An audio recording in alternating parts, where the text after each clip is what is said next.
Alright, this video is for all my C-section girlies, so if you're not a C-section girly, you can keep scrolling, and I say that because I'm going to be covering some things that are a little bit embarrassing that I don't love talking about, but I'm hoping that it will help prepare someone else who's about to go through this. Now, for context, I had my C-section 5.5 weeks ago. I feel like C-sections get a bad rep for recovery. Like, people say that the birth is easier, but the recovery is more difficult than a vaginal birth. I, for the record, didn't find my recovery that difficult. I was actually pleasantly surprised at how easy it was. But what I will say is that the first 48 hours were definitely a ride, and there were 3 things in particular that happened to me that I was not expecting. So let's talk about it. The first was the removal of the catheter. So after my surgery, maybe like 24 hours after, my nurse offered to remove the catheter, but she was like, you have to pee within 24 hours, otherwise we have to put the catheter back in.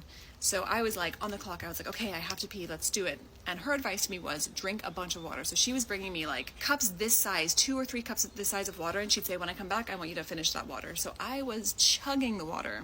And I was peeing a little bit, like 100 milliliters at a time, and I know this because they put like a measuring cup in the toilet so you can see how much you're peeing. But I was not peeing enough, and over time I started becoming more and more in pain to the point where I was like, this doesn't feel normal. I really have to pee, and it's just not happening. And they ended up bringing a machine that apparently can like look in your bladder and see how much liquid's in your bladder.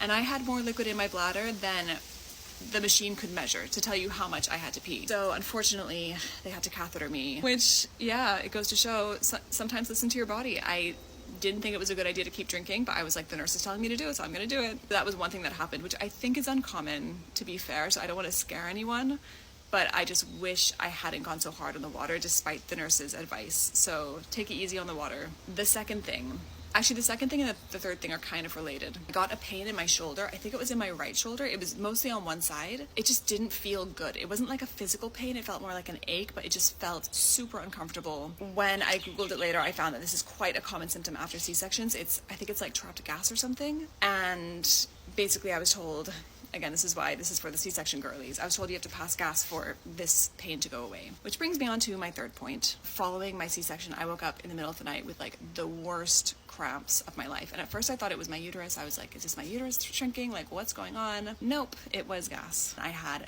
the worst gas. Like, I was embarrassed my husband was in the room while I was in the bathroom. It was bad. And this is another reason why when we talk about visitors following birth, I would not have wanted my in-laws around or even my family around for that, because it was not pleasant. It was very painful, but it's a symptom that I don't feel like people talk about, but I do think is normal. And when I Googled it, the reason why this happens is because when they're moving your intestines around during the C-section, it can slow them down, and so gas can get trapped, and yeah, there's a reason for it basically, but something to be aware of. That said, following those kind of like 3 things, I personally felt pretty fine once I got home. I didn't take any painkillers. And I don't know if this is because in my myomectomy, which I've touched on before, when they actually had to clean out the inside of my uterus in my myomectomy, I had a fibroid inside of the cavity of my uterus, so they had to like scrape it clean. I don't know if that's why it hurt less in the recovery. And even my scar, I was talking to a friend of mine who recently had a C-section, and she said her scar is killing her.